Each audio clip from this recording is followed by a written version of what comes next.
നാടകം ആരംഭിക്കുന്നു. അന്ധകാരച്ചുഴി.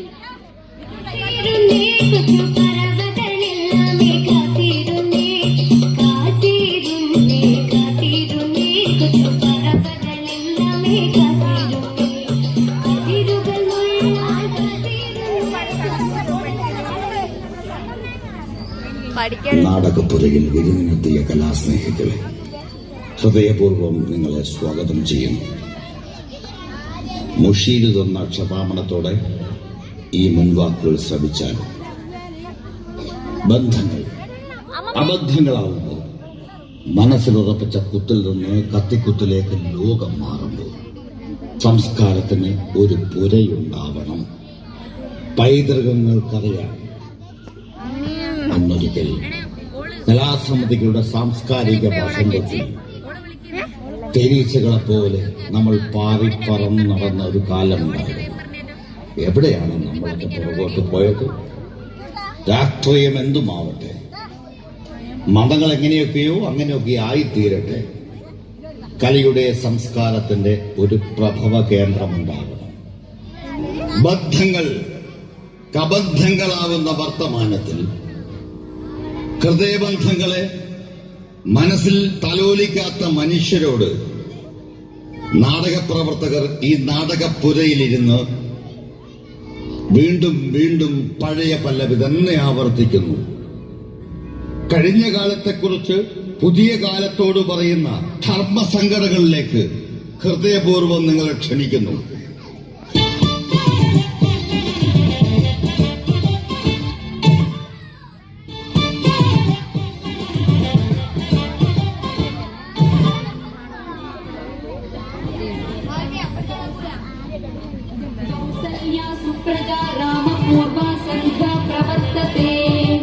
उत्तिष्ठ नरसार्दूला कर्तव्यं दैवमाह्निकम् उत्तिष्ठोत्तिष्ठ गोविन्द उत्तिष्ठ गरुडध्वज उत्तिष्ठ कमलाकान्ता त्रैलोक्यं मङ्गलं कुरु.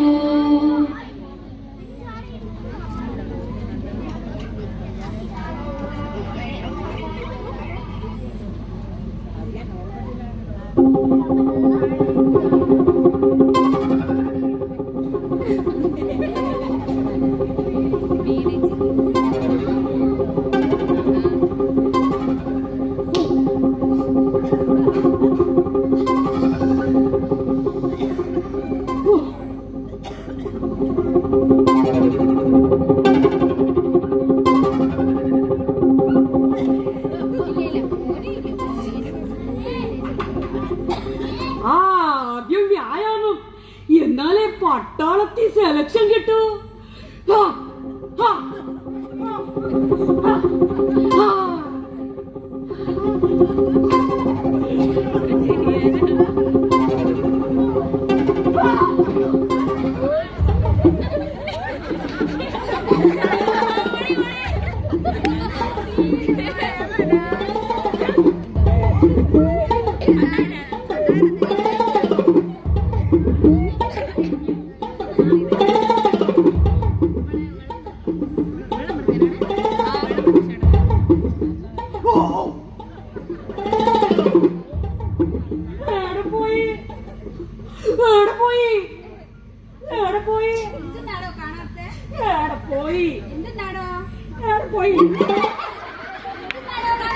എന്റെ പാക്കറ്റ് വെള്ളോ നമുക്ക് കണ്ടുപിടിക്കാം.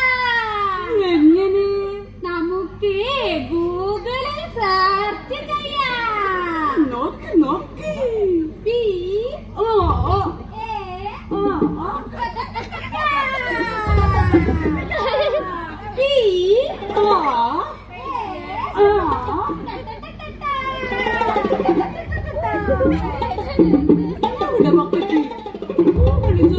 കിട്ടിയില്ലേ?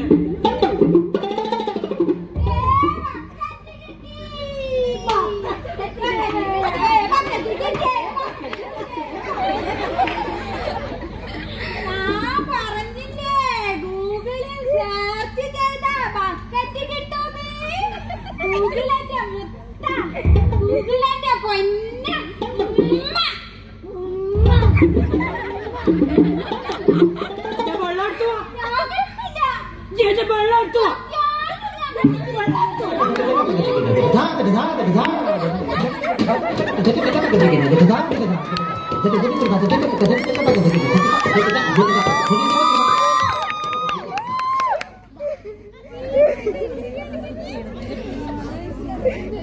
എന്തായാലും ചന്തയാ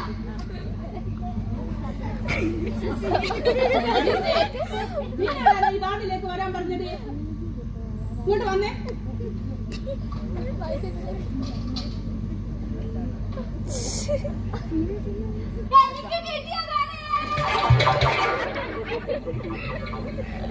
ആദ്യം വരുന്നവർക്ക് വേദന ഇല്ലാത്തത് തരാം. പൊളിക്കും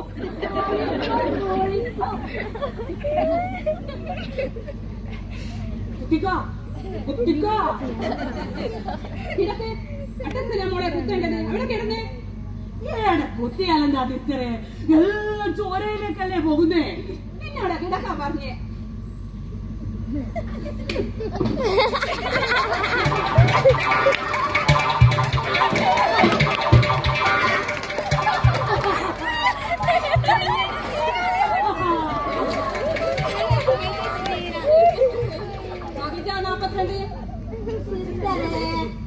എനിക്ക് ലീവ് തന്നൂടെ ചാത്തൂരിയെ സിസ്റ്ററെ? മനസ്സിന്റെ അസുഖം മാറണമെങ്കിൽ കൈക്ക് കുത്തിയിട്ട് കാര്യമില്ല, മനസ്സിന് കുത്തണം. ഓ തുടങ്ങി അവളുടെ സാഹിത്യം. ഇരുന്നേ.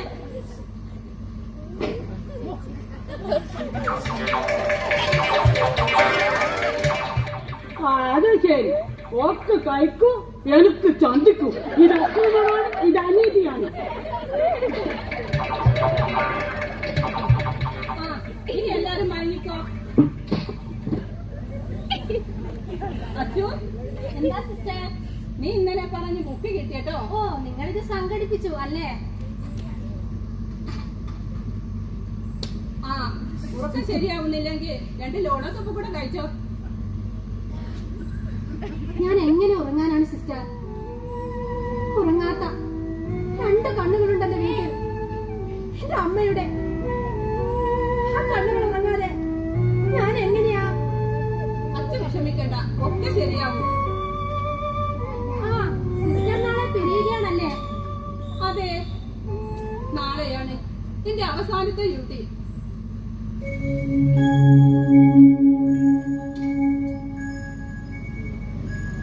നീണ്ട 25 വർഷക്കാലം ഈ ഭ്രാന്തന്മാരുടെ കൂടെ.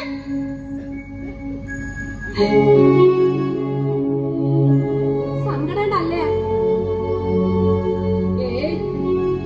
എന്നാലും നിങ്ങളെയൊക്കെ വിട്ടുപിരിയുന്നു നോക്കുമ്പോൾ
ആ തഴ പോകുന്നത് പത്രത്തിലുമുണ്ടോ? എവിടെ?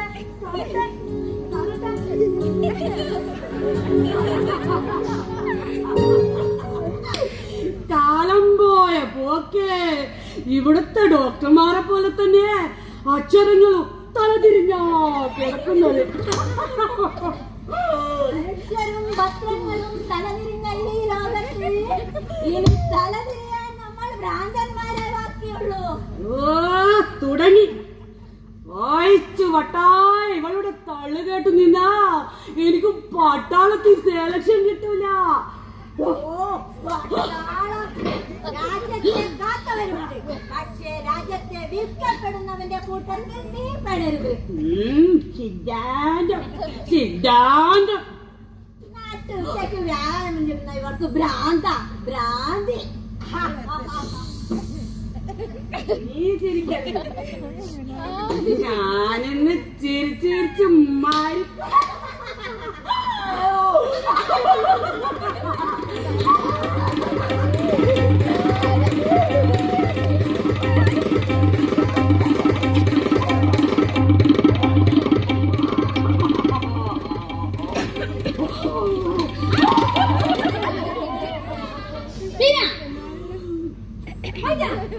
This is the last one. എന്താ ഇതൊക്കെ? നിങ്ങളിവിടെ ഒരുക്കങ്ങളൊന്നും നടത്തിയില്ലേ? അച്ചോ ഒന്ന് വേഗമാട്ടെ.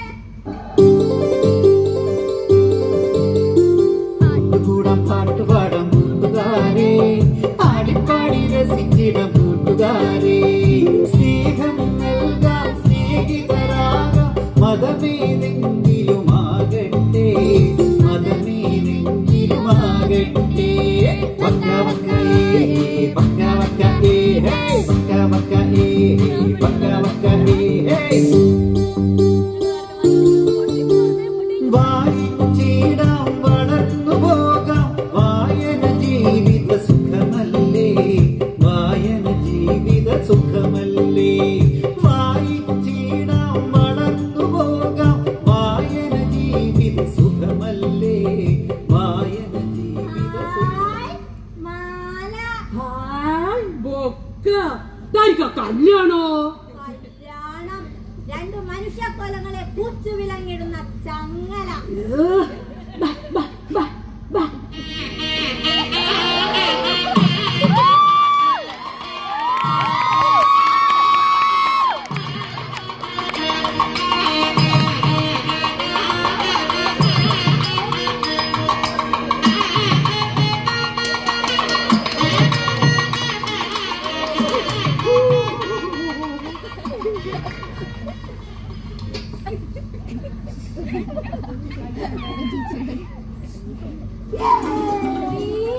നമ്മളെ രമ്യ ചേച്ചി ചിരിച്ച്.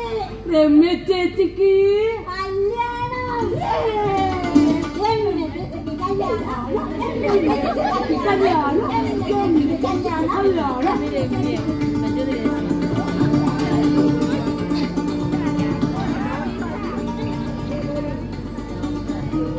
രമ്യ, ഒരുക്കങ്ങളൊക്കെ പൂർത്തിയായി അല്ലേ? അതെ മേഡം. മേഡം, നമുക്കൊരു കേക്ക് മുറിച്ചാലോ? വേണ്ട, എനിക്കും വേണ്ട. സന്തോഷം വരുമ്പോഴല്ലേ രമ്യ കേക്കൊക്കെ മുറിക്കാം. ആ ഒരു തരത്തിൽ പറഞ്ഞാൽ ഇതും ഒരു സന്തോഷം തന്നെയാ. ഈ ഭ്രാന്തന്മാർക്കിടയിൽ നിന്ന് നമ്മുടെ രമേശെങ്കിലും രക്ഷപ്പെടുമല്ലോ. രമേശ് എന്റെ വലം കൈയായിരുന്നു, അല്ല ഇരു കൈകളുമായിരുന്നു. രമ്യ ഞാനൊന്ന് നിന്നു കൊടുത്താൽ മതിയായിരുന്നു. പേരനൊരു ഡോക്ടർ, അതായിരുന്നു ഞാൻ. Yes, of course. ഇങ്ങോട്ട് വന്നേ. നിങ്ങളൊക്കെ രോഗികളായിട്ടല്ല, സ്വന്തം മക്കളെ പോലെയല്ലേ സിസ്റ്റർ കണ്ടത്. അവര് പോകുമ്പോഴേ എല്ലാരും കയ്യടിച്ച് യാത്രയാക്കണം.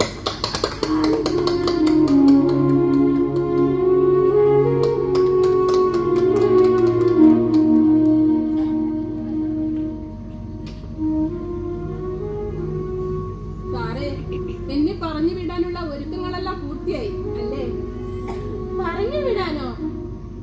സർവീസിൽ നിന്ന് മാത്രമേ രമേശി പോകൂ. ഞങ്ങളുടെ ഹൃദയത്തിൽ രമേശി എന്നും ഉണ്ടാകും. രമേശി ഇരിക്കൂ. പ്രിയപ്പെട്ടവരെ, നമ്മുടെ രമേശി ഇന്ന് വേർപിരികയാണ്. നീണ്ട 25 വർഷം ജോയിൻ ചെയ്ത അന്ന് മുതൽ ഇന്ന് വരെ സ്വന്തം വീട് പോലെയായിരുന്നു രമേശി ഹോസ്പിറ്റൽ. അവരിന് ഔദ്യോഗികമായി വിടവാങ്ങുകയാണ്. അവരുടെ സേവനം ഇനിയും ഈ ഹോസ്പിറ്റലിൽ ഉണ്ടാകുമെന്ന് ഞാൻ പ്രതീക്ഷിക്കുന്നു.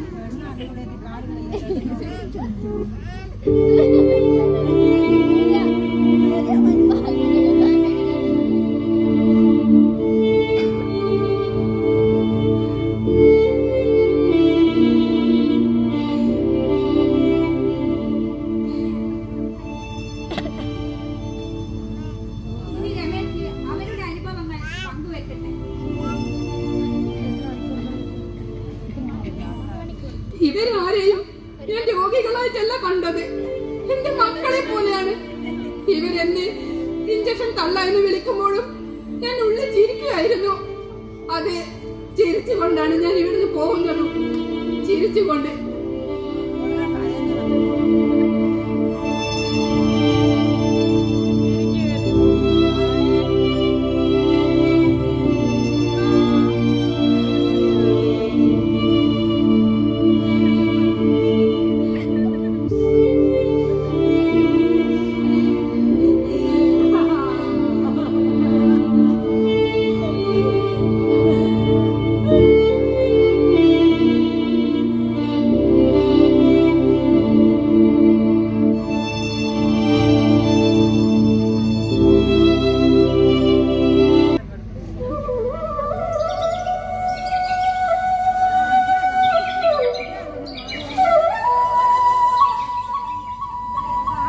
എല്ലാവർക്കും ഗുഡ് മോർണിംഗ്.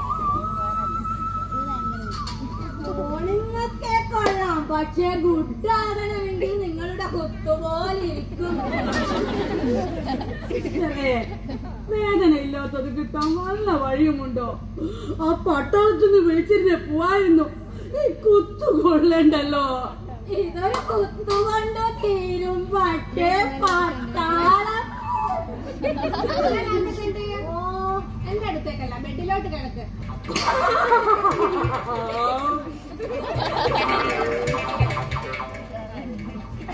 പേടിക്കണ്ട കേട്ടോ, മെല്ലെ കുത്തും, അസുഖം മാറാനല്ലേ.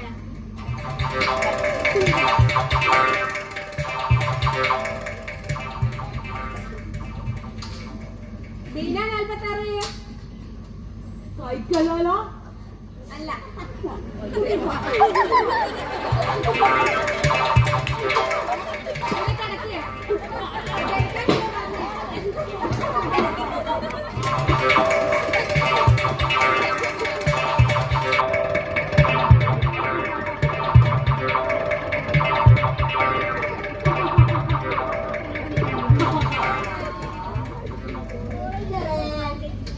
പേരെന്താ? പേരിലെന്തിരിക്കുന്നു മോളെ, കുത്തിലല്ലേ കായോ. കാർത്തിക, നീ നിങ്ങളുടെ കുഞ്ഞനുജത്തിയായി ഞാനിവിടെ ഉണ്ടാകും. നമുക്ക് അസുഖമൊക്കെ മാറി പുറത്തേക്ക് പോവേണ്ടേ? അസുഖമോ? ആർക്ക്? വെറുതെ വന്ന് കുത്തുന്ന നിങ്ങൾക്കാ ഭ്രാന്തി. ഭ്രാന്തിയായ കുഞ്ഞനുജത്തി. സിസ്റ്ററെ,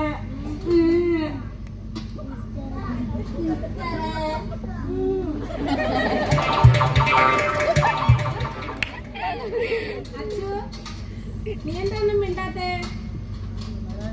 അച്ചു, എന്താ സിസ്റ്റർ, നീ എന്താ ആലോചിക്കുന്നേ? ഒന്നുമില്ല സിസ്റ്റർ.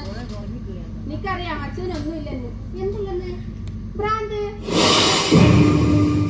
അച്ഛൻ നോർമലാണെന്ന് എനിക്കറിയാം. ആര് പറഞ്ഞു അച്ഛൻ നോർമലാണെന്ന്? അച്ഛന് ഭ്രാന്താണ്. കുടുംബമായിരുന്നു അച്ഛന്റെ ഭ്രാന്ത്, മനുഷ്യ ബന്ധങ്ങളിലായിരുന്നു അച്ഛന്റെ ഭ്രാന്ത്, കള്ളും മയക്കുമരുന്നും അതിനിടയിലേക്ക് നുഴഞ്ഞു കയറുന്നത് വരെ.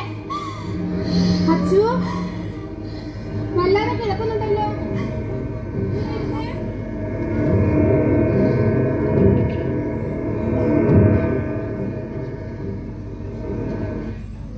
നിങ്ങൾക്കിതെങ്ങനെ മനസ്സിലായി?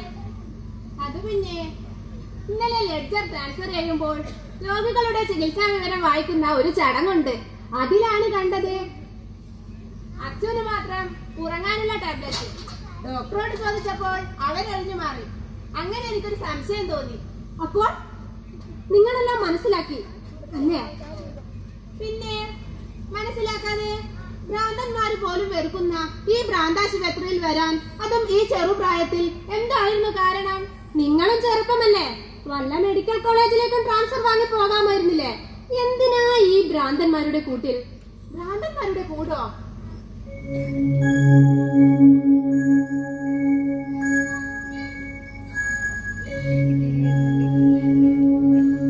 ഇവിടെ എന്റെ അമ്മയുണ്ട്. അമ്മയുടെ മണം. അമ്മയോ? ഇവിടെയോ? അച്ഛനറിയോ? എനിക്ക് താലൂക്ക് ഹോസ്പിറ്റലായിരുന്നു ആദ്യ നിയമനം. അവിടുന്ന് ചോദിച്ചു വാങ്ങിയതാ ഈ ട്രാൻസ്ഫർ. ചോദിച്ചു വാങ്ങിയതാ? അതെ അച്ചു, ഇഷ്ടത്തോടെ. മാനസിക രോഗിയായ എന്റെ അമ്മയെ അച്ഛൻ ഒഴിവാക്കുമ്പോൾ എനിക്കെന്നെ ചെറിയ പ്രായമായിരുന്നു. അമ്മ ഇന്നില്ല. പരിഹാസ കണ്ണുകളില്ലാത്ത, വേദനകളില്ലാത്ത ലോകത്തേക്ക് എന്റെ അമ്മ യാത്രയായി. പരിപാലിക്കാൻ ആളില്ലാത്തത് കൊണ്ട് മാത്രമാണ് എന്റെ അമ്മ ഇന്നില്ലാത്തത്. ഇതറിഞ്ഞത് മുതൽ തുടങ്ങിയതാ എന്റെ ഈ ജോലിക്കായുള്ള ശ്രമം. മനസ്സിന്റെ താളം തെറ്റിപ്പോയവരെ സ്നേഹിക്കാൻ, ശുശ്രൂഷിക്കാൻ. സോറി സിസ്റ്റർ, ഞാൻ ചോദിക്കേണ്ടായിരുന്നു. അതിനെന്താ അച്ചു, ഞാനിവിടെ സംതൃപ്തയാണ്. ഇവിടെ എന്റെ അമ്മയുണ്ട്. ഇനി അച്ഛ പറ, എന്തിനായിരുന്നു ഈ തീരുമാനം? ജീവിതം തുടങ്ങിയതല്ലേ ഉള്ളൂ. ജീവിതം മയക്കുമരുന്ന് തകർത്ത ഒരു കുടുംബത്തിന്റെ ഉദാഹരണമാണ് ഇന്ന് ഞാൻ. എനിക്കറിയാം, ഇന്ന് ഈ കാലത്തെ ഒരുപാട് അച്ഛന്മാരുണ്ട് പാതി വഴിയിൽ ജീവിതം ചിതറിപ്പോയവർ. അച്ഛൻ ഡ്രഗ്സ് ഉപയോഗിക്കുമോ? ഞാനല്ല, അച്ഛൻ. അമ്മ ഉറങ്ങുന്നത് ഞാൻ കണ്ടിട്ടില്ല. അമ്മയുടെ തെളിഞ്ഞ കണ്ണുകളും. അച്ഛനോ? അതെ സിസ്റ്റർ, എനിക്കൊരു കുഞ്ഞനിയത്തി ഉണ്ടായിരുന്നു. അക്ഷരങ്ങളെ സ്നേഹിച്ച, അക്ഷരങ്ങൾ കൊണ്ട് കഥ പറഞ്ഞ എന്റെ കുഞ്ഞനിയത്തി. അക്ഷരങ്ങളെ കൊണ്ടോ? അതെ സിസ്റ്റർ. അവൾ സംസാരിക്കില്ലായിരുന്നു, പക്ഷെ അവൾ എഴുതുമായിരുന്നു. അവളൊരു എഴുത്തുകാരിയായിരുന്നു. അക്ഷരങ്ങളായിരുന്നു അവളുടെ ലോകം.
കറുത്തിരുണ്ട ആകാശത്തിൽ വെള്ളി പ്രകാശം പരത്തി.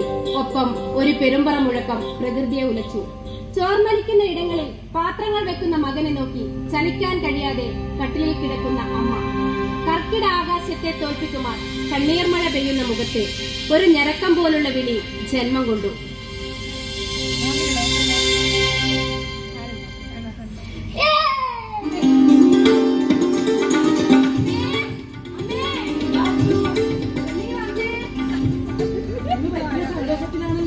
അതെ അമ്മേ, നമ്മുടെ അമ്മമാർ സംസാരിക്കില്ലെങ്കിൽ എന്താ? അവൾ അക്ഷരങ്ങൾ കൊണ്ടല്ലേ സംസാരിക്കുന്നത്. പുതിയത് എഴുതി തുടങ്ങിയോ എന്റെ പൊന്നുമോള്? എഴുതണം. നിനക്ക് പറയാനുള്ളതൊക്കെ നീ മാഷി കൊണ്ട് പറയണം. അക്ഷരങ്ങളാണ് നിന്റെ നാവ്.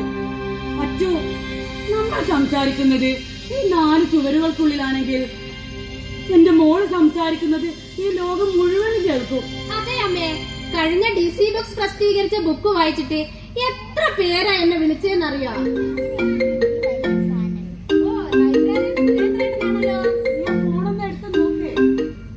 ഹലോ സുരേന്ദ്രേട്ടാ, ന്യൂസോ? ഇല്ല, കണ്ടില്ല. ഇത് ഇപ്പൊ നോക്കാം. Okay okay.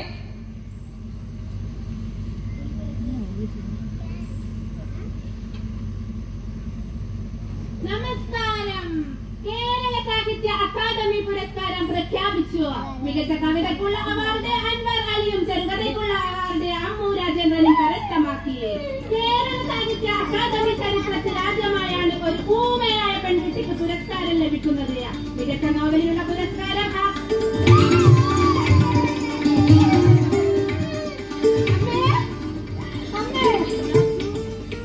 ഈ വർഷത്തെ കേരള സാഹിത്യ അക്കാദമി പുരസ്കാരം നമ്മുടെ അമ്മു രാജേന്ദ്രൻ.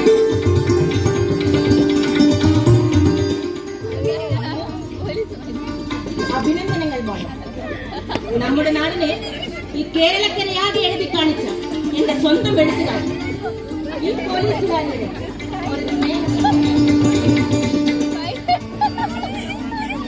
അമ്മയ്ക്കുമുണ്ട് അഭിനന്ദനങ്ങൾ. ഞാനും നിങ്ങളുടെ അമ്മയും പണ്ട് സെന്റ് തോമസ് കോളേജിൽ പഠിച്ചുകൊണ്ടിരുന്നതാണ്. അന്ന് ഇവൾ എഴുതിയ ഒരു കവിതയുടെ നോവ് ഇപ്പോഴും മനസ്സിൽ മായാതെ കിടക്കുകയാണ്. എനിക്കറിയാം നിർമ്മല, ഈ വീടിന്റെ അകത്തളങ്ങളിലെ സന്തോഷങ്ങൾ തല്ലിക്കെടുത്തുന്നത് ഈ വീട്ടിലെ ഗൃഹനാഥൻ തന്നെയാണ്. ഡി അഡിക്ഷൻ സെന്ററിൽ നിന്നും രാജേന്ദ്രൻ ഇറങ്ങിപ്പോയപ്പോൾ അവിടെ നിന്നും അവരെന്നെ വിളിച്ചിരുന്നു.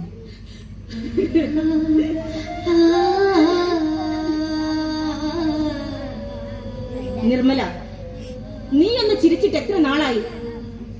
ഇനി നീ ചിരിക്കണം. നിന്റെ ഈ മക്കളിലൂടെ നിന്റെ ആ പഴയ സന്തോഷങ്ങളെല്ലാം തിരിച്ചു വരും. ശരിയാ സാറേ, മക്കളാണ് ഇനി എന്റെ ആശ്രയം. അവരെ കരുതിയിട്ടാ ഈ നശിച്ച ജീവിതം ഞാൻ ബാക്കി വെക്കുന്നത്. വലിയ ജോലിയാണെന്ന് കരുതി അച്ഛന്റെ തീരുമാനമായിരുന്നു. എന്നെ കരുതി കണ്ണടയുന്നത് വരെ അച്ഛന്റെ കണ്ണുകൾ തോർന്നിട്ടില്ല. നിർമ്മല, ഇന്നു നീ കരയരുത്. ഇനി നീ കരയരുത്. ഇല്ല സാറേ, എന്റെ മക്കള് സ്റ്റേഷനിൽ വെച്ച് ഈ ന്യൂസ് കേട്ടപ്പോൾ തന്നെ ഇങ്ങോട്ട് ഇറങ്ങിയതാണ്. ഞങ്ങൾക്ക് പെട്ടെന്ന് പോകേണ്ടതുണ്ട്. ഓക്കെ ഓക്കെ, ഞങ്ങൾ ഇറങ്ങട്ടെ.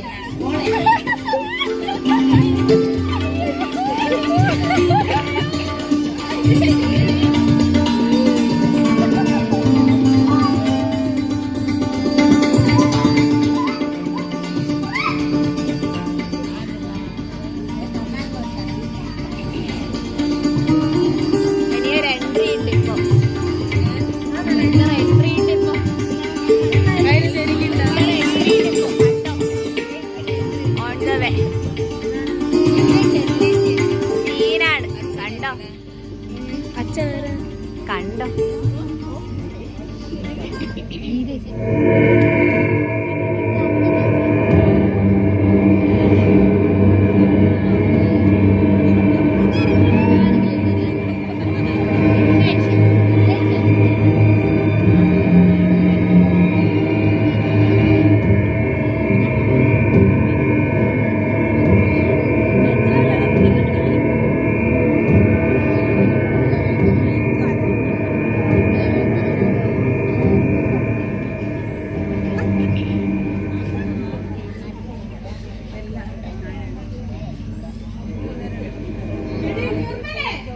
എന്തോ ഞാൻ കണ്ടിട്ടില്ല.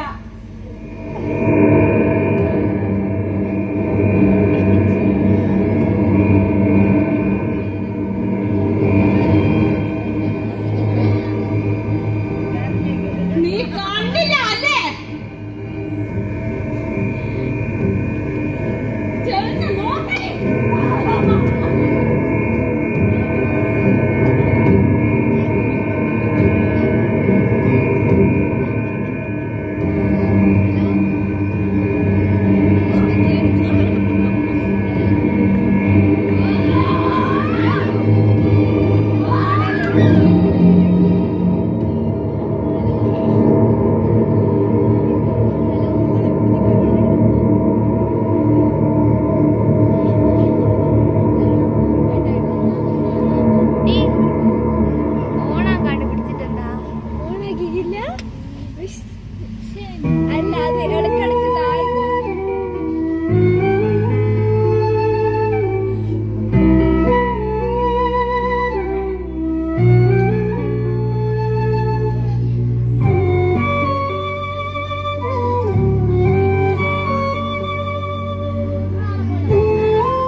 സിറിഞ്ച് വാങ്ങാൻ.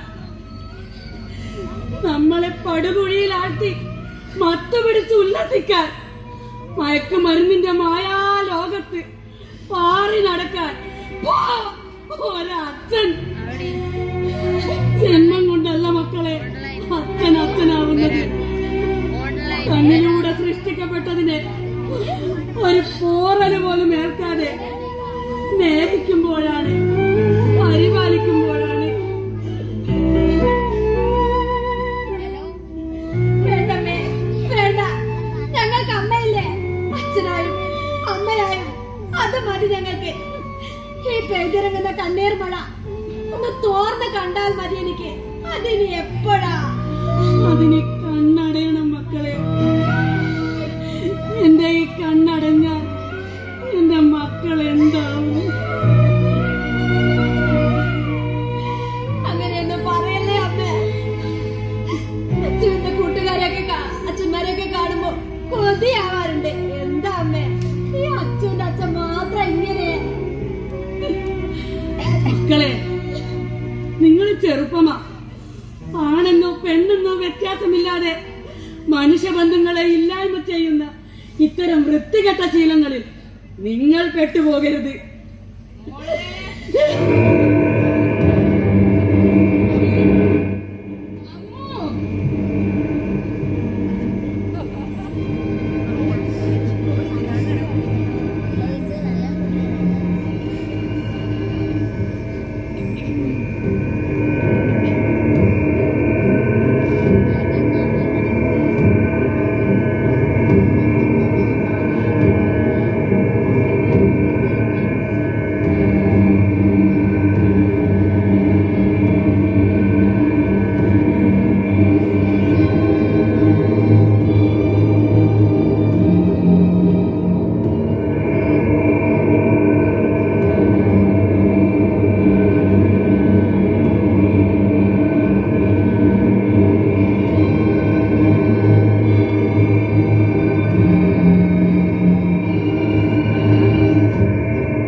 അവരൊക്കെ എവിടെ പോയി?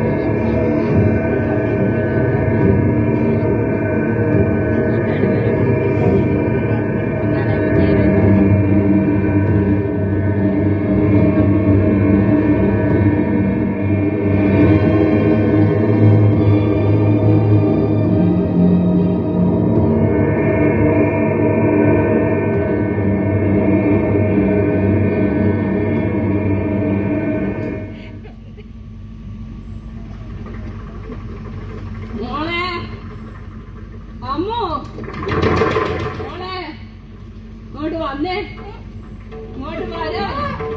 അച്ഛനാ വിളിക്കുന്നേ, ഇങ്ങോട്ട് വരാൻ, ഇങ്ങോട്ട് വരാൻ.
തീർച്ചയല്ല എന്റെ പൊന്നു മോളെ.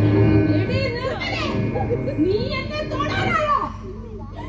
തൊടുകയല്ല, തീർക്കുകയാ. മയക്കുമരുന്നിന്റെ മയക്കത്തിൽ ഭാര്യ ഏത് മകളേതെന്ന് തിരിച്ചറിയാനാവാതെ മനുഷ്യമാംസം ഭക്ഷിക്കുന്ന ഇനി നിങ്ങൾ ഈ ഭൂമിയിൽ വേണ്ട.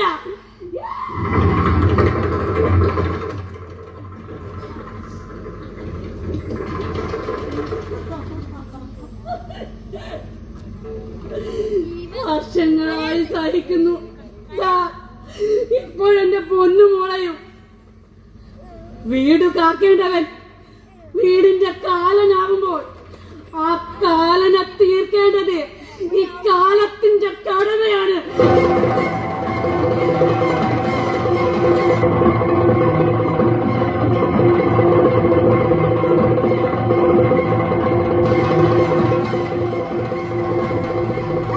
വേണ്ടമ്മേ, വേണ്ട.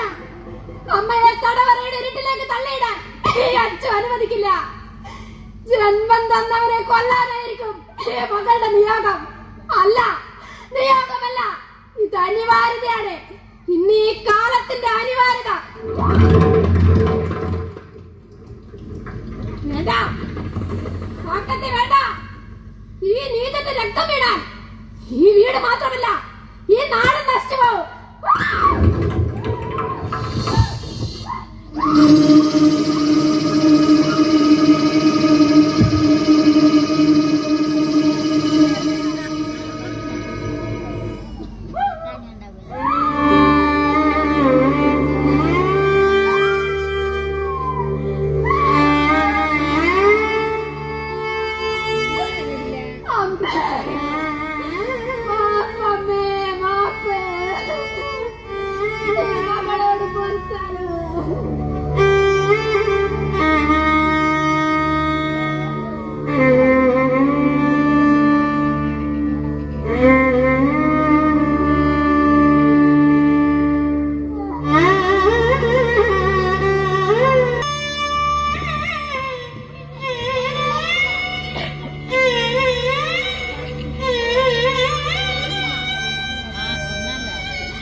കൊണ്ടുപോകല്ലേ സാറേ, എന്റെ പൊന്നു മോളെ കൊണ്ടുപോകല്ലേ സാറേ. മോളെ നിർമ്മല, പൊന്നുപോലെ നോക്കിയതാ സാറേ, അതുപോലെ തന്നെ തിരിച്ചു തന്നേക്കണേ സാറേ. സാറേ, എന്റെ മോള്. നിർമ്മല, എഴുന്നേൽക്കും. ഇനി ഞാൻ പറയുന്നത് ശ്രദ്ധിച്ചു കേൾക്കണം.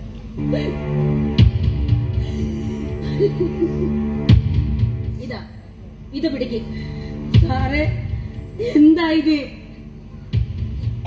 ഇത് അച്ചു ഒരു മാനസിക രോഗിയാണ് എന്നതിന്റെ തെളിവുകളാണ്. അച്ചു കുറെ കാലമായി ഒരു മാനസികാരോഗ്യ കേന്ദ്രത്തിൽ ചികിത്സയിലായിരുന്നുവെന്നും തുടർച്ചയായി ഈ മരുന്നുകൾ കഴിച്ചുകൊണ്ടിരിക്കുകയാണ് എന്നതിനുമുള്ള തെളിവുകൾ. എന്റെ മോൾക്ക് ഭ്രാന്താണെന്നോ? എന്റെ മോള് ഭ്രാന്തിയാണെന്നോ? അതെ, നമുക്കൊന്ന് കണ്ണടയ്ക്കും. നീതി കാക്കേണ്ട ഞാൻ ഈ നീതിക്കായി ഒന്ന് കണ്ണടയ്ക്കുന്നു. നമുക്ക് അച്ചുവിന് ഭ്രാന്താണെന്ന് തെളിയിക്കാം. അതുവഴി അവളുടെ ശിക്ഷയിൽ ഇളവ് വാങ്ങിക്കും. ആണോ സാറേ? എന്റെ മോളെ ഇരുമ്പഴിക്കുള്ളിൽ നിന്ന് പുറത്തിറക്കാൻ കഴിയോ? നിർമ്മലേ, നാളെ ഞങ്ങൾ തെളിവെടുപ്പിനായി ഇവിടെ വരുമ്പോൾ ഈ കവർ ഞങ്ങളെ ഏൽപ്പിക്കണം. ബാക്കിയെല്ലാം ഞാൻ നോക്കിക്കൊള്ളാം.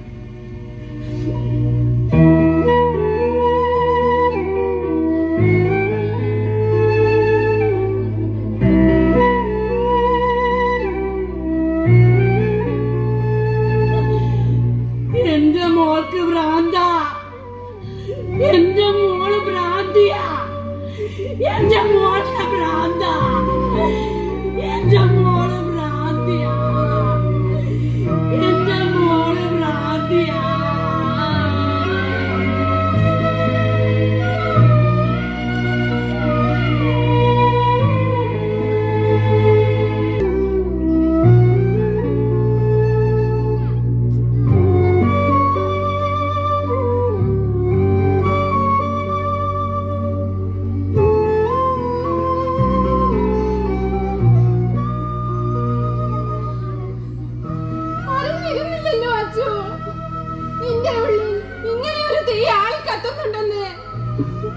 ജീവിതം പലപ്പോഴും അങ്ങനെയാ.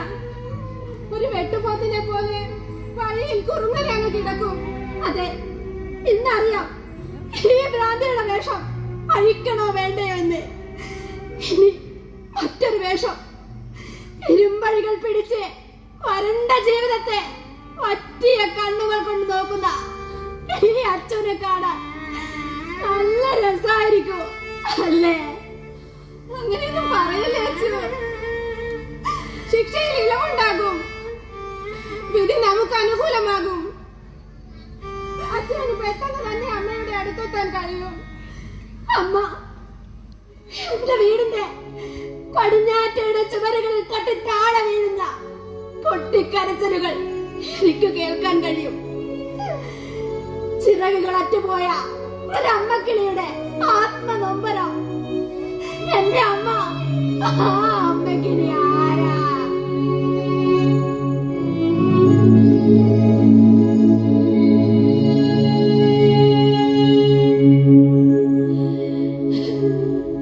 അമ്മയ്ക്ക് ഞാനുണ്ടാകും, എന്റെ അമ്മയായിട്ട്. അല്ല, സ്വർഗത്തിൽ നിന്നും എന്റെ അരികിലേക്ക് തിരിച്ചു വന്ന എന്റെ അമ്മ.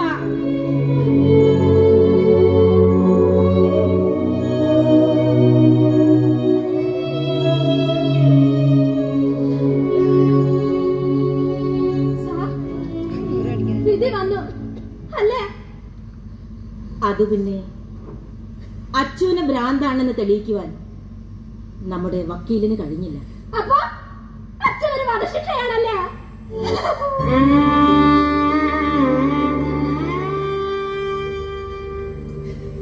ഇത് കീഴ്ക്കോടതിയല്ലേ, നമുക്ക് സുപ്രീം കോടതി വരെ പോകാം.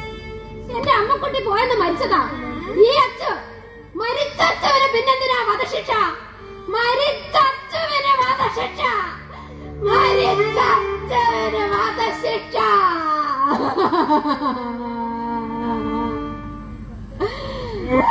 നീ ചെയ്ത കർമ്മങ്ങൾ ഓരോന്നും ഈ മണ്ണിൽ തുളയിട്ട് വൃക്ഷങ്ങളാ.